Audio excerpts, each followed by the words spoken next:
Alright, we should be live. We are back, and we are working on Daretti, Rocketeer Engineer. He is from the upcoming Aether Drift expansion. The spoiler season is in full swing because apparently we only have 2 weeks instead of the normal 3. So, I guess that's what happens when you release 6 sets in a year instead of 4, is that you kind of have to be a little faster on the trigger there.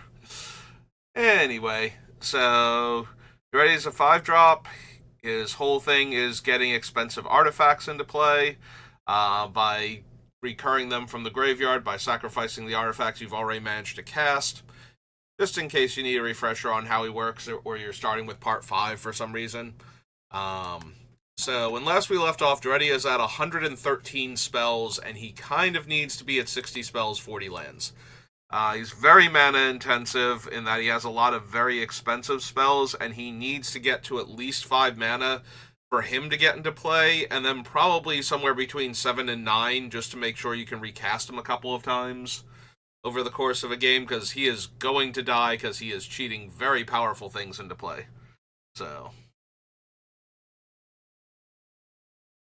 let's see where we're at. We did a whole bunch of sublists for Daretti in order to weed out some of the cards that are redundant, and now we're just at that point where um, we need to figure out what cards can still go now that he doesn't have so many slots left anymore. I mean, he never really had the slots, but we had a whole list of cards on here that had the idea they were going to be in the deck, and then it's just like, no, this isn't going to work out the way we want it to. So a lot of those cards have gone also, though. Like, are we going to lose Sad Robot again? He has a much better chance of staying than normal because recurring him means you get an extra land, and then sacrificing him again on a subsequent turn draws you an extra card. And we already have a couple of other cards on here that are draw twos when they die, or something similar like Hedron Archive. So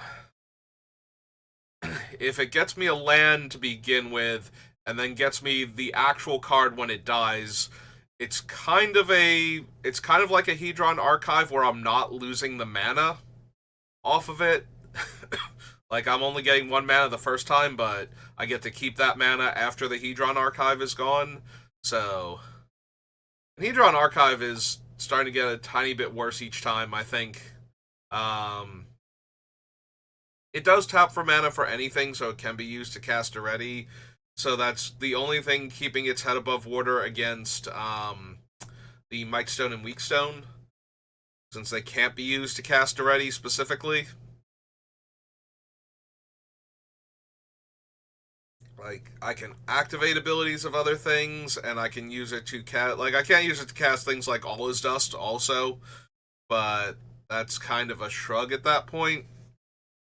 Like, I don't think we should. I don't think the Mightstone and Weakstone are going to be the be all end all of casting things that cost like 7-ish mana that aren't artifact spells. I think they're going to be an issue when Daretti costs like 9 mana to recast or 11 mana to recast, is where I'm worried about him. So, Wellspring, Mirror Works, Revoker's fine. Conjurer's Closet, Faithless Looting. Like, we might be able to cut Revoker, but it is an early play at least, and there are plenty of things with activated abilities that we would like to shut off in Commander until we're ready to deal with them properly. Servo Schematic might still go. It's so much fodder at once, but it's not like amazing is the issue. We have so much fodder. So many of our artifacts can just be traded in for other artifacts when the need arises that I don't know that we need Servo Schematic. It's definitely on the chopping block at this point. Helm of the Host might be able to go. We're bypassing the casting cost, but not the equip cost, and we didn't bother with anything that equips for free or similar, so Helm of the Host might have to go.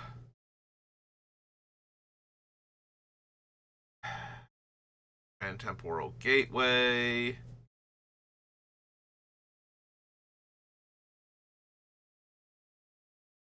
Yeah, it's possible the Gateway goes. Gateway is useful though because so many of my things are historic, and being able to put them into play with the activated ability is just a lot stronger than having to wait to cast them. But also, it gets around if Daretti's like if the graveyard's currently getting hated on or something. I still have a way to cheat stuff into play that I otherwise couldn't cast and don't want to discard right now. Cleave is fine. Magda's good early, and we do have a bunch of treasure makers, so sacrificing 5 treasures to tutor 1 artifact is possible, at least, with Magda. We did get rid of, like, the dragon and whatnot, but Magda's still on the list, and I think Ragavan is still too, although Ragavan needs to hit. Magda just needs to become tapped. Although, the only vehicle we currently have left, I believe, is Smuggler's Copter, so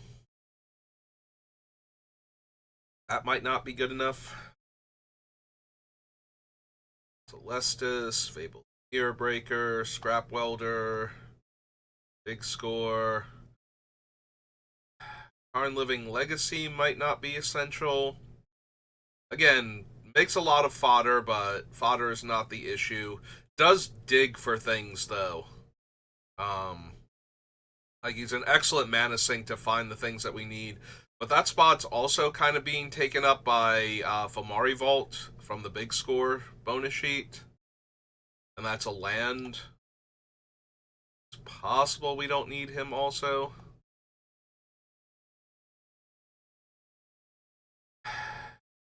Karn Legacy Reforged makes a lot of mana at a time where we should have access to a large amount of mana. Yeah, it might actually be Karn Legacy Reforged can go.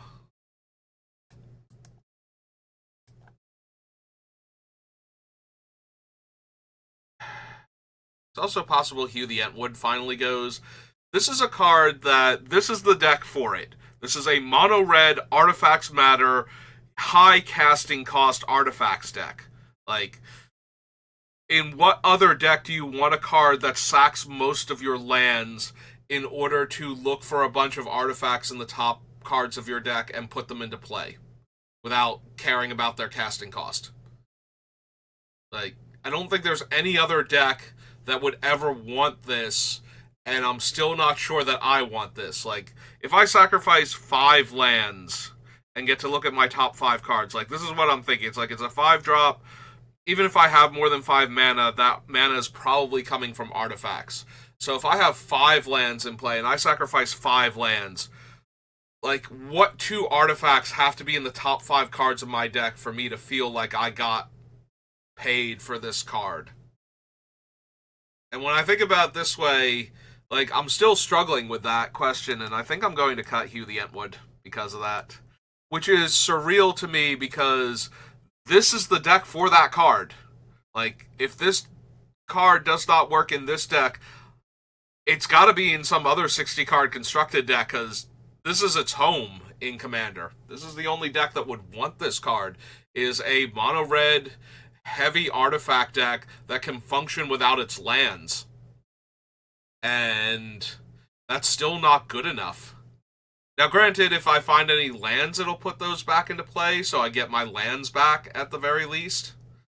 But in fact, maybe that's where Hugh the Entwood... Maybe Hugh the Entwood actually secretly is a red-green landfall deck card that uses artifacts to get lands into play, in addition to, like, green things.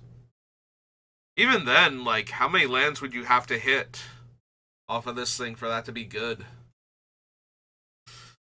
So yeah, I think Hugh the Entwood goes. Maybe the Palantir's not good enough. It's only 1 extra draw, but we have a lot of incredibly high casting cost stuff. Opponents are not going to be able to stop us from drawing extra cards off of this thing. And we get a Scry too on top of that every turn. So even if we leave something on top, if we leave something on top and it's an artifact, like if it's something that we don't mind drawing but would also be able to get back from our graveyard, that's not helping anybody to mill it. So Palantir might be able to go. This is the benefit of the downside to taking a day off is that I have to recheck everything as we're going through it. The upside to it is that I'm definitely coming back to it with fresh eyes without having been staring at this thing, arguing with myself that these cards need to stay in. I've had time to step away from it, and now coming back to it, it's like, do I actually need this? And the answer is kind of not. Kind of not for these two. And, there's a few other cards that we might be able to get rid of for the same reasons. Look at you, Ragavan.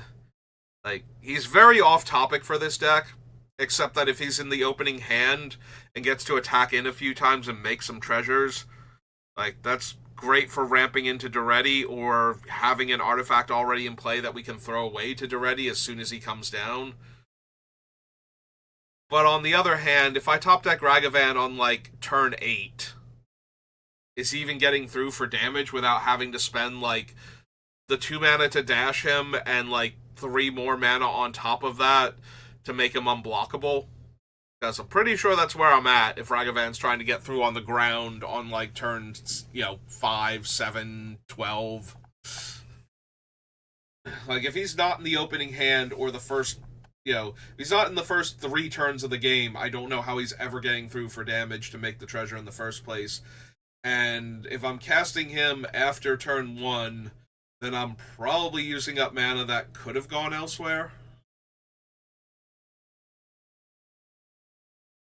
Uniform we want to keep. Chaos Warp is kind of a necessary evil. We do have other ways to deal with stuff, which might allow me to ditch Chaos Warp, but Chaos Warp is the only instant speed way we have to deal with any problematic permanent. As long as they don't literally flip into the card we just killed, it breaks up combos that we otherwise would struggle to interact with at instant speed. Especially for only 3 mana.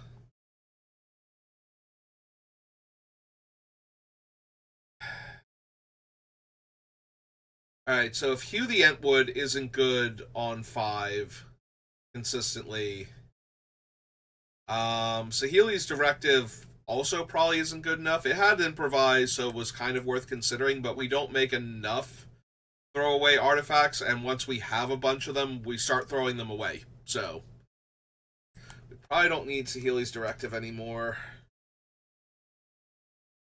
Scrap Mastery is kind of what our deck is all about, is trading the artifacts we have in play for the artifacts in our graveyard.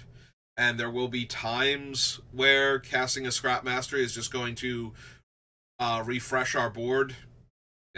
Just because Farewell is my boogeyman of the format and I hate it, doesn't mean that everybody is going to exile all of our cards all of the time, and sometimes things are actually going to go to the graveyard. Not for lack of trying on my part. You may notice that I always include exile-based removal for a lot of different things because I'm worried about the things that either don't die or aren't, dealt with just because they died. So... But still, not everybody can have exile-based removal all of the time, and sometimes our things are just going to get destroyed. That's where Scrap Mastery comes in. Absolutely love the Tomb Sentinel in this deck. The Patrol is kind of iffy, the Squadron is definitely not, and the Patrol gets way better with the Squadron, but also, just the fact that sometimes I will indirectly go wide. I keep saying this during card selection, the goal of the deck is not to go wide, but it is capable of doing that. We want to get the one singular 9/9 flying trample vigilance golem into play, but if it were to die and we had 3 golems, each one of them having a flick 3, means that the opponent blocking them still takes the damage even if they block them, and then we combo it with other things.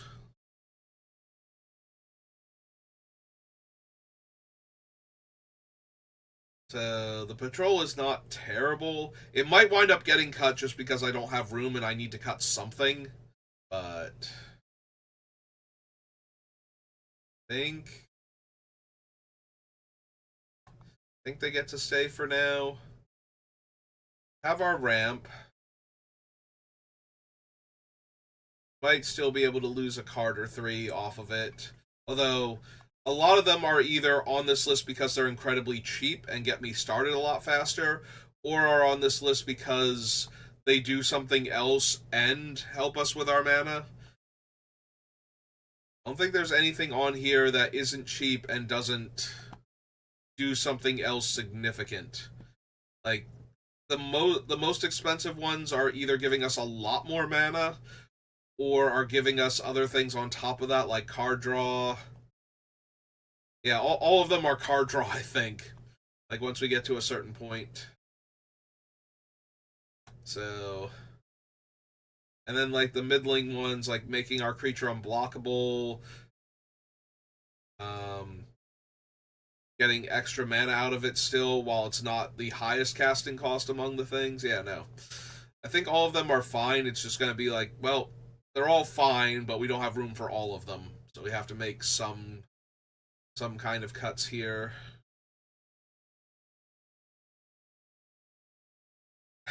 I wonder if we lose, like, Fisher. I don't want to lose Lightning Axe. Maybe it's Fisher. We might be able to lose Lightning Bolt just because we have Galvanic Blast, and Galvanic Blast is almost always going to be online.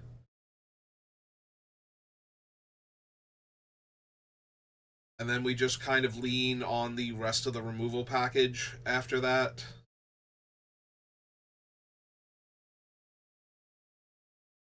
Because we do have a ton of removal, and a lot of it is repeatable at the higher casting cost, especially with our commander, so maybe we don't need the mid-tier expensive removal, and maybe we just go with Lightning Axe and Galvanic, because they're the same mana, but more damage to the creature we're trying to kill.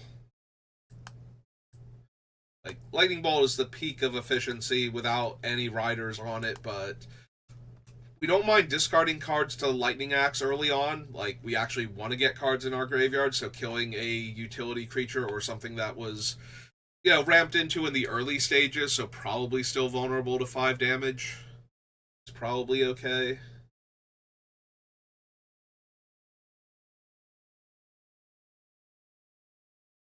Also considering just getting rid of Treasure Nabber.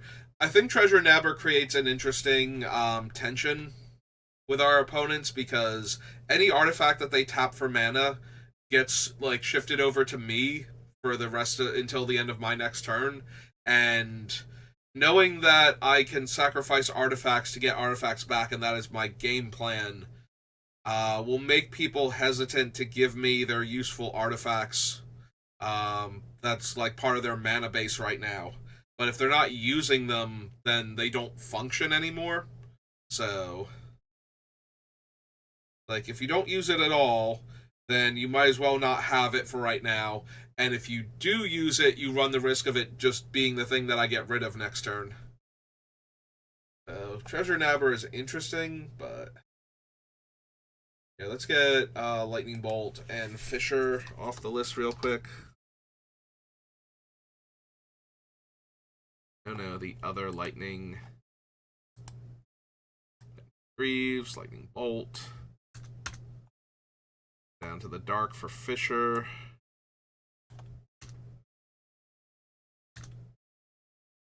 All the way back down to the sublists again. So my reanimation targets. Like, these are the big scary things that I want to be putting into play with my commander, or that I don't mind having die so that I can bring them back with him. Yeah, those are the two types of things. Things that are too expensive for me to cast in the first place, and things that I really don't mind having die so that they can come back.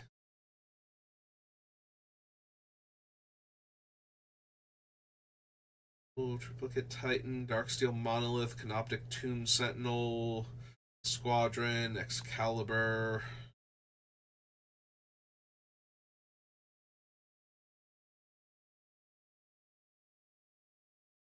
Looking at Cursed Recording, and I'm wondering if maybe that one can go. The problem is that Cursed Recording is just basically free copy of one of my spells each time I activate it.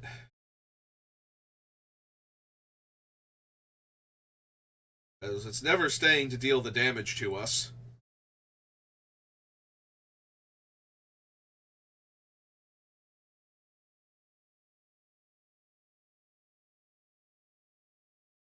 I guess it matters how many instants and sorceries I still have on the list.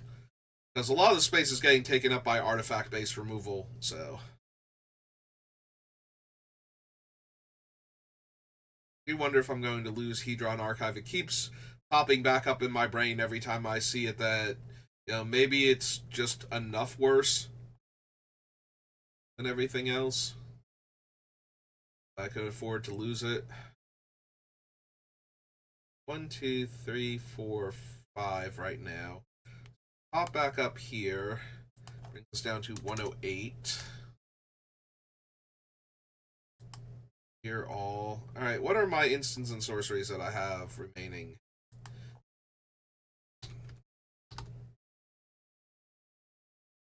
Lightning Axe. Back up. There's nothing else before Lightning Axe. Alright, so Lightning Axe. Galvanic Blast. Into the core. Expected Windfall. Big Score. Chaos Warp. Reflecting Swat. So that's 7.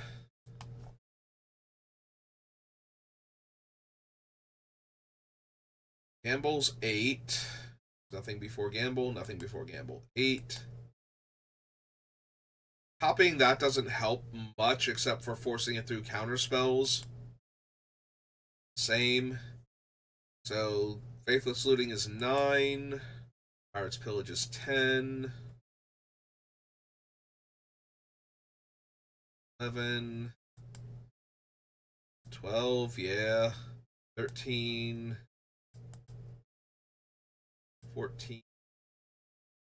Alright, so we've got 14 total spells that get a lot better with Cursed Recording, and then like 2 or 3 that if I copy them, it'll make it harder for the opponents to get around them.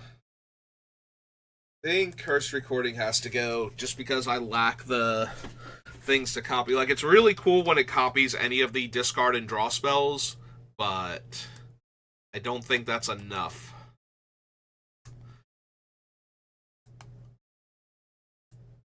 I think the amount of space we don't have on this list is what makes it so that we just have to get rid of it.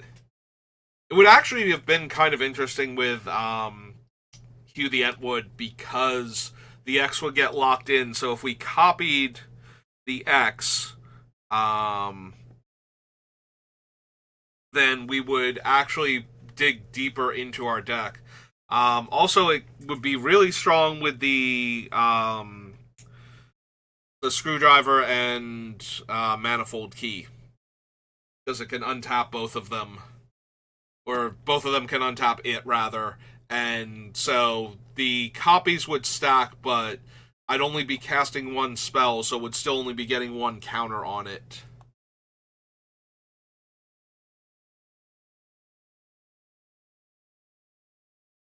Yeah, Cursed Recording would definitely be okay in the deck, but I just don't think I have the room for it, and I don't have the cards that go with it, like enough of them to make it worthwhile, and I'm already cutting some of the cards that have gone with it because of that. Alright, I'm going to need a quick break. I will be right back. Alright, I'm back. Sorry about that. So I got rid of Cursed Recording. Did not have enough things for it. I'm in real danger of cutting like 1 or 2 other things for it. Maybe Treasure Nabber isn't quite good enough. Like, I do like the tension that it created, like I said, but maybe that's not enough for this deck.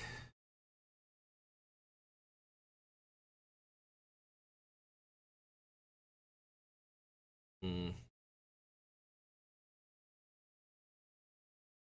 Let me think about it as we get closer to it.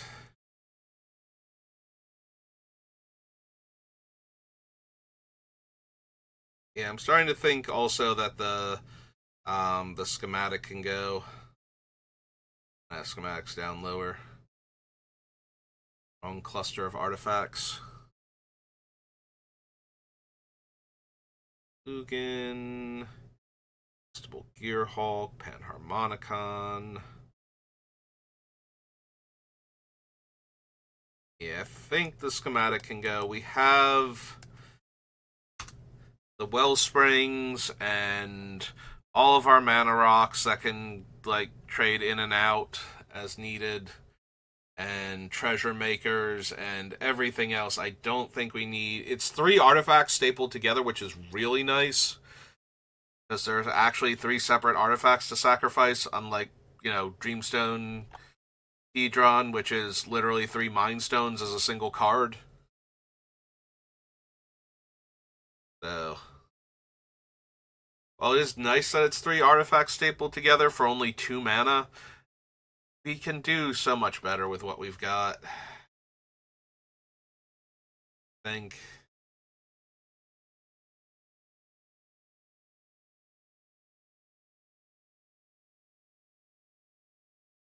Honestly, the more I think about, the more I think like Karn's on this list to make the Power Stone, so I have the Power Stone to sacrifice, and his emblem's really cool, and his minus is okay, but none of that is essential to the deck. So, like, if he milled the top X cards in my deck, except for the one that I put into my hand, I would actually be a lot more interested in him at that point. Being able to put a ton of cards into our graveyard while still finding the card that we actually wanted be incredibly strong.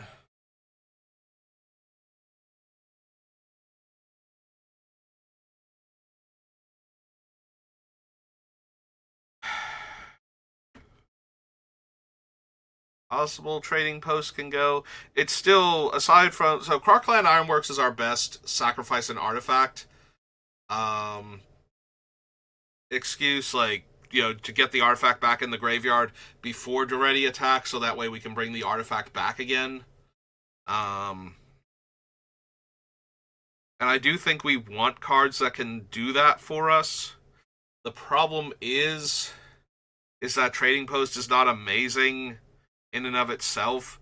Like, we can use it to discard a card and gain 4 life, which would let us get the expensive cards into the graveyard, but it's already a 4-drop and 1 tap to activate, so it's not like that's getting online ahead of Daretti coming into play. Like, at that point, we have the 5 mana, so Daretti probably just needs to come down in the first place.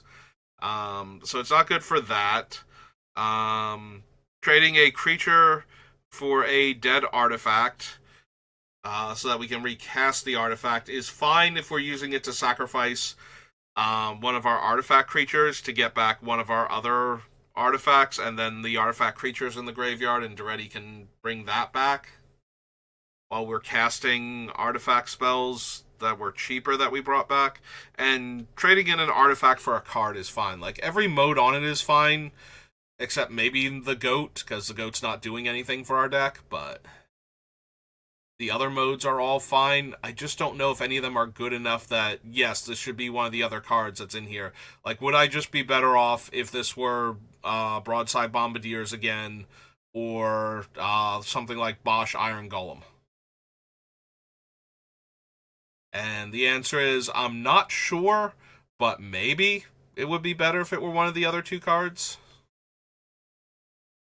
The Broadside Bombardiers does need to attack is the biggest issue, and making them unblockable with one of our few ways to do that means that Daretti's probably not unblockable, or giving them indestructible. Same deal. It's also possible I have a few too many ways to make Daretti unblockable or indestructible, and we don't need all of them. Yeah, I already have enough like financially devastating cards on this list. We don't need Ragavan also. And very similar to those cards, Ragavan is not essential to the deck, but at least those other cards are really good when we do have access to them and draw them. Whereas Ragavan is like, if we get him in the early game. If we get him in the early game, he's incredibly strong. But we need to get him early so that way he can do his thing.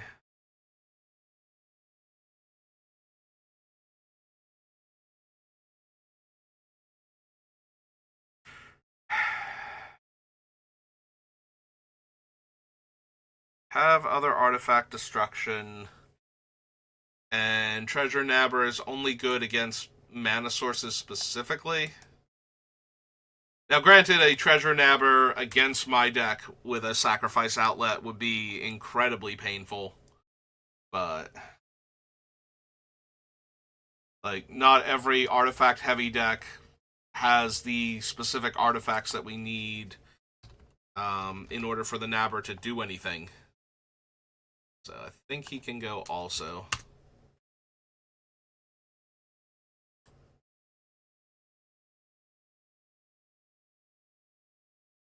So that's 4 more cards off the list, brings us down to 103.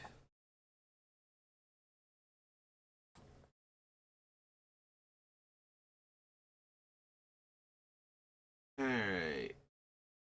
So I have plenty of time. Plus I can push it a little longer since I had to take a break there for a second.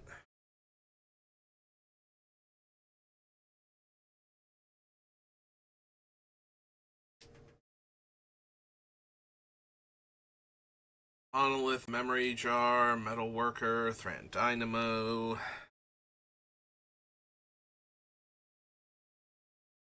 Anger, Aggravated Assault.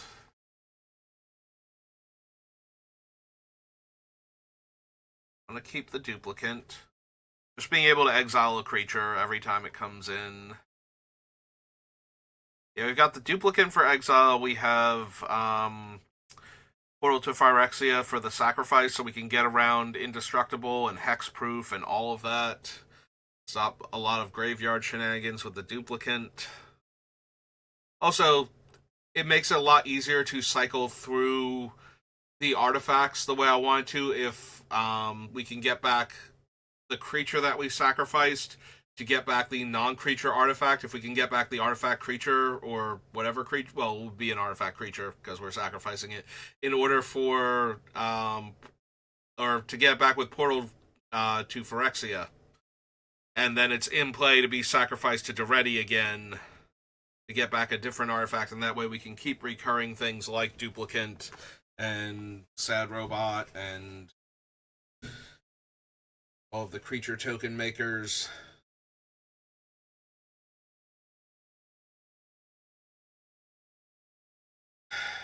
Do we not actually need Mycosynth Golem? The upside to the Golem is that, first of all, it's an 11 drop, so if it's in play, Daretti has 11 power. Star on him becomes an 11, and I think that's incredibly strong for Daretti, like, just in that. If I'm attacking with an 11-5, it takes 2 hits for him to kill a player outright. It has affinity for artifacts. That's probably not going to make it very castable. Like, we would need something like 6 artifacts in play for this thing to be a 5-drop. Like, somewhere around, like, 8 mana is doable if we have, like, 3 artifacts that are tapping for extra mana. Like, more than one. It has to be more than 1 at that point. Like, if we have 3 artifacts that are each tapping for, like, 2 mana, then that's, like, 6 of his 11... I'm sorry, that's like 9 out of his 11 casting cost between the 3 artifacts and the 6 mana that we would get from them. So that makes it very doable. It is nice to be able to cast the artifact creatures by making them cheaper once we've cheated him into play, so that way they can come into play the normal way the first time and then die and then come back.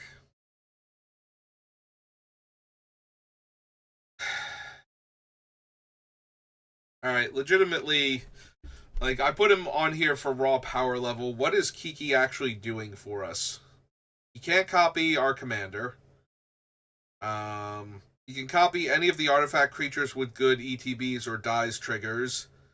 And the tokens can be sacrificed to Daretti when he attacks, because if they have good ETBs or good death triggers, we might not even care that we don't get to actually deal combat damage with them, as long as we're getting the triggers.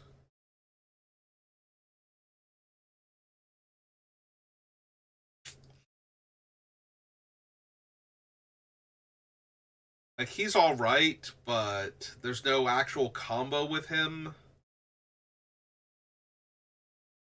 And at least the Fable the Mirror Breaker is giving us a rummage and some artifacts to work with also.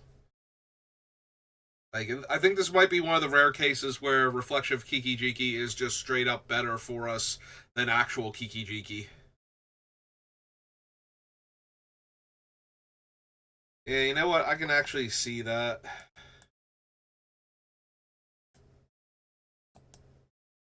Because we have a bunch of other ways to copy our artifacts. Which does make me think, do I still have Sculpting Steel on the list? Like, maybe Sculpting Steel can go. Like, maybe we're better off copying with things like Mirror Works and whatnot, where I'm not just getting one copy of one artifact, but multiple copies, potentially, of multiple artifacts.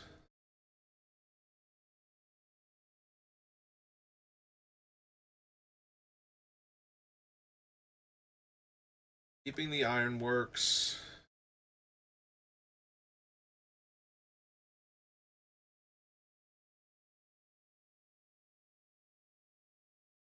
I'm gonna be able to lose Valakut when we're done, but it's a land, so that's not really helping anything.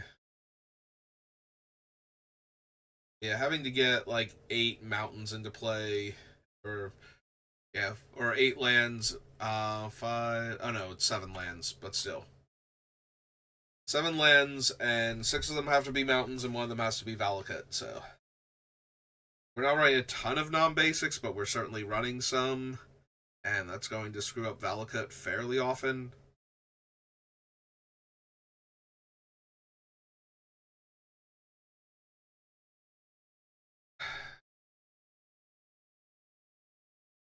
Looking at Forge Master right now. So the upside to Forge Master is that if we can give it haste when it comes down, or if it has haste from one of our effects, then we get to trade it and 2 other artifacts immediately for whatever artifact I think would be best. And it's not like we mind sacrificing our stuff. Like, I think the downside to taking Forge Master out is I might feel the need to put in Iron Golem at that point. Just because Bosch will let us um, sacrifice our artifacts still, which otherwise we're just leaning too hard, I think, on Crocland Ironworks and the goblins, the various welder variants. Various variants? Yeah, sure, why not? Works. Literative, even.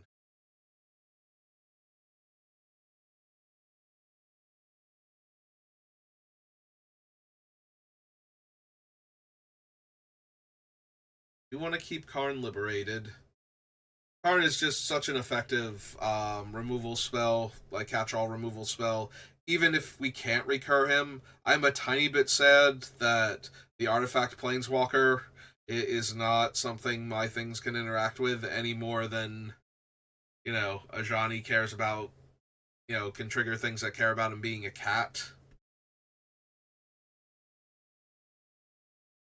Like, I get it on the one hand. On the other hand, it would be really nice if Karn were an artifact for decks like this, even though making him an artifact just makes him more vulnerable. If I could keep recurring him, though, I think I would. In this case, I would take that level of vulnerability to have him work better with the deck, having him be another Spine of Ishtar where I can sacrifice something, put him into play, and immediately exile.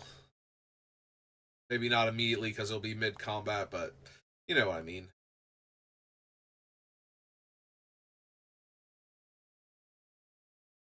The Conjurer's Closet is still fine. Blinking Daretti just gives me another trigger during my end step.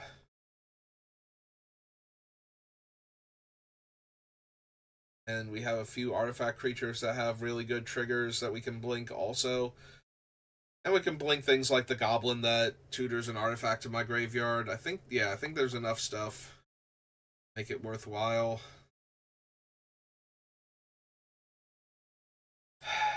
Maybe the gateway just isn't good enough.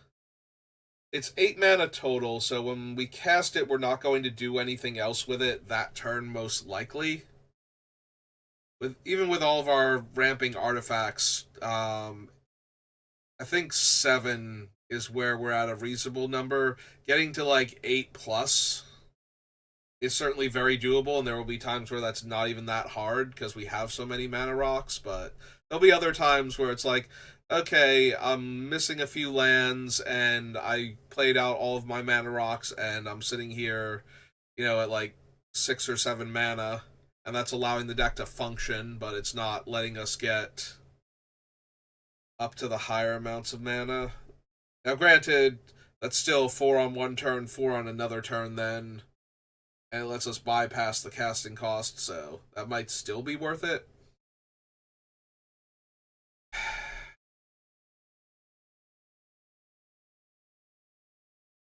I don't know. It feels questionable at this point. This might be one of those going to the same place but on a slightly different path.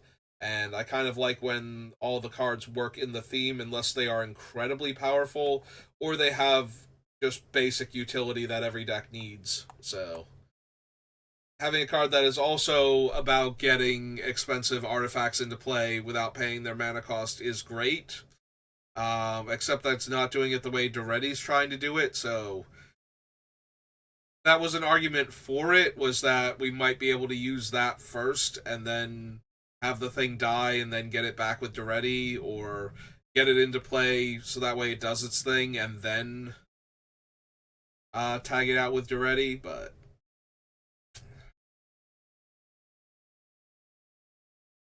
yeah, I think we have the space for it. That's going to be the cause for a lot of the cards now to start going, is we just don't have the room. Like, we're not even below 100 cards yet, and we're just not going to have room for all of this stuff. Like, there's a good chance we lose Scrap Trawler just because buying back my cheaper artifacts. It's nice, though, when my expensive artifact goes to the graveyard to get a different expensive artifact, and I get to buy back my cheap stuff, but yeah, in that same vein, I'm looking at Slagstone Refinery, and it's helpful when I get board wiped to have a whole pile of artifacts left over. And the fact that it doesn't even care about exiling means I still get my pile of artifacts left over. But we still need to have a graveyard at that point to be able to work with, which is one factor. And the other factor is, okay, we've got a whole bunch of power stones. They can't be used to get Daretti back into play. So if I lost all of my artifact ramping mana, it's not going to help Daretti out that much.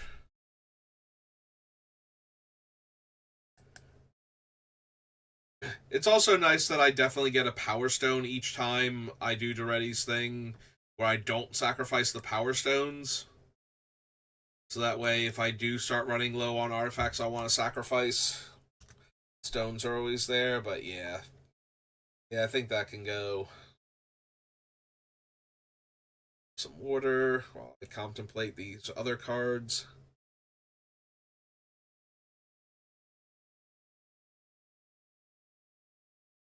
So if the opponent doesn't want to mill us, then the Palantir's never putting anything in the graveyard. It does let us draw an extra card every turn cycle. Most likely. Like, I can't imagine the player that can afford to just take that massive hit every single turn cycle and then bounce back from that.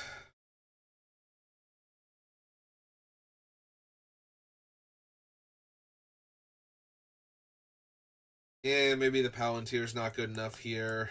It's fine. I know there was at least one deck I managed to cram the Palantir into.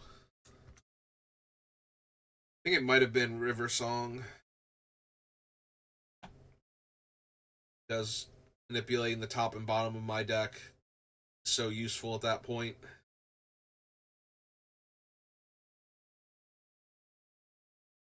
Get rid of the Palantir.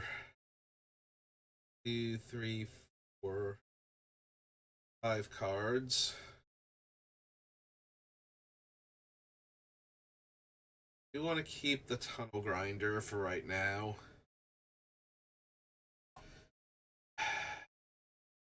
Maybe it's Roaming Throne. So I have Daretti plus the Goblin Engineer or whatever it is, the one from Modern Horizons 2 that tutors the artifact to the graveyard.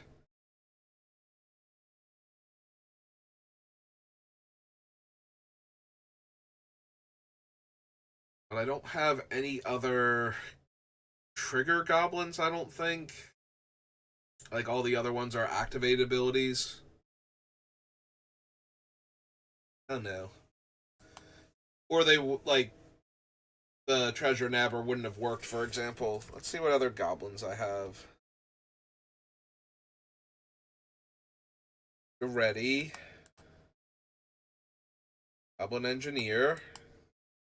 Welder doesn't do anything. Scrap Welder doesn't do anything. Yeah, it's literally these three, so I think we can lose the Roaming Throne. As good as it is to copy Daretti, I think I would rather have Panharmonicon at that point, because that's copying so many more abilities than Roaming Throne is.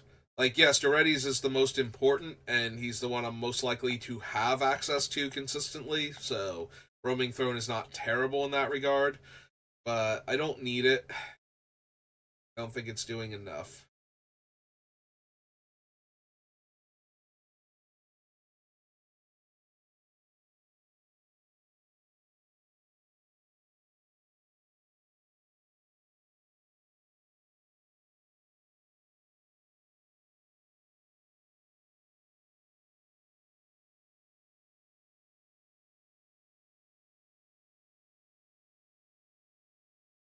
Yeah, I'm starting to lose momentum a little bit, but we are doing a pretty good job.